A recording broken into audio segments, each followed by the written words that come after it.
En aquest exercici hem de trobar la intersecció entre la recta R, que està donada per aquesta equació, i la recta S, que està donada per aquesta equació. Podem observar que les dues equacions que ens donen són les equacions generals de cada recta.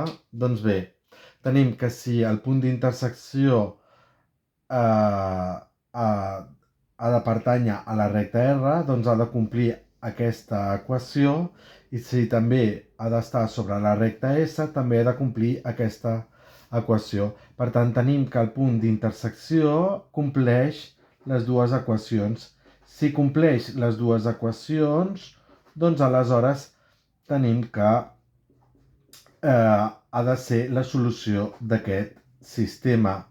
Llavors, el que podríem pensar és que per resoldre aquest sistema utilitzant el mètode de reducció, doncs podríem multiplicar, per exemple, aquesta equació per 2 i canviar una de signe, però ens fixem en el següent, i és que si sumem les dues equacions ja es redueix la i, és a dir, la i desapareix.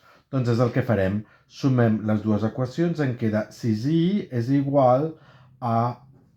Perdó, més 2 és igual a 0.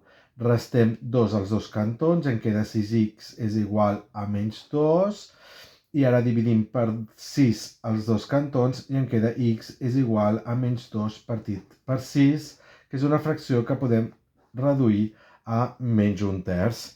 Molt bé, ara escollim una de les equacions, doncs podem escollir, per exemple, la primera, i tenim que 2 per menys un terç més 3i menys 2 és igual a 0. Per resoldre, com que aquí no podem simplificar res, doncs multipliquem tota l'equació. Bueno, primer anem a escriure aquí menys 2 terços, més 3i menys 2 igual a 0, i ara multipliquem tota l'equació per 3 i en queda menys 2 més 9i menys 6 és igual a 0. Aquests menys 2 i menys 6 em queda menys 8 més 9i igual a 0, sumem 8 als dos cantons, em queda 9i és igual a 8 i i és igual a 8 novens. Doncs ja està, si tenim les dues